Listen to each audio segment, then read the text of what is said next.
Joining me now, Republican Senator from New Hampshire, Kelly Ayotte. Senator, welcome back.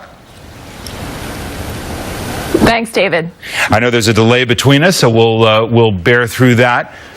Respond to Leader Pelosi, who in effect says that there is some hysteria politically around all of this. These things will get righted, and ultimately people will see the benefits of the Affordable Care Act. Do you not see it that way? No matter how much Congresswoman Pelosi tries to spin this is a mess, David.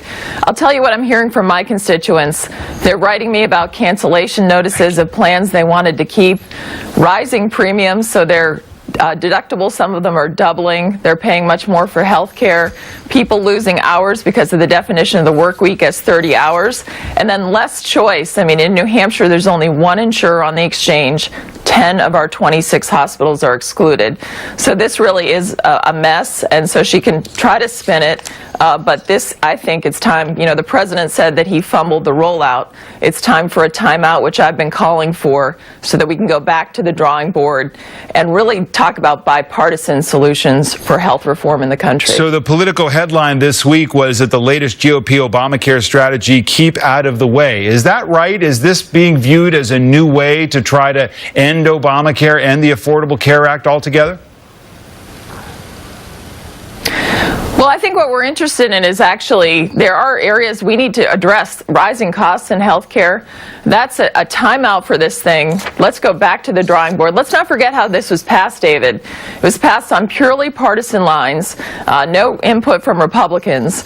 And so that's what you get when you try to push it through. And as the former speaker said on your show and said previously today when you played the clip for her, we have to pass it so that you can find out what's in it. Well, now the American people know what's in it. My constituents are very unhappy with the notices they're receiving and higher premiums. But this is what the New York Times wrote this week about what the president's up against. The failures getting this rolled out, but also this. Mr. Obama is battling a Republican opposition that has refused to open the door to any legislative fixes to the health care law and has blocked him at virtually every turn. There is no Republican proposal that I'm aware of that would seek to address the problems, basically 40 million uninsured Americans, that the Affordable Care Act seeks to address. Isn't that true?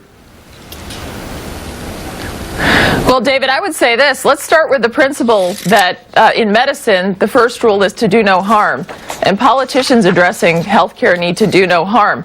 We would like to get to some bipartisan solutions. Let's allow a greater competition. Why can't people buy insurance across state lines? If we can drive down costs, we can give people greater access. Why not allow people to be treated the same in terms of tax treatment? Let's address pre-existing conditions. There were state high-risk pools we can buttress. But there are many ideas I think the Republicans are willing to work on a bipartisan basis on, but they have been so stuck on this law and trying to implement it no matter what the cost, no matter what they hear from the American people. So what do you plan to present? What is a viable alternative that really solves the problem? Well, I would say let's get to the table on a bipartisan basis and let's make sure that we have a plan that has more choice, not less. Let's have one where we're driving down costs and increasing competition. Have the insurance companies compete in a way that they aren't right now. Let's get together and figure out what are the best models from the state law on the high-risk pools to address pre-existing conditions. There are many ideas I think that we could do that won't harm people who have policies now that they would like to keep. And I think that's the problem that we're seeing, is a law that harms so many people who right now we're trying to do the right thing and have health insurance, and now they're receiving these cancellation notices and higher premiums. And it seems to me that we should work together to address this health care reform instead of the way this was done on party lines. All right, we're going to leave it there. Senator Kelly Ayotte, thank you so much for your time.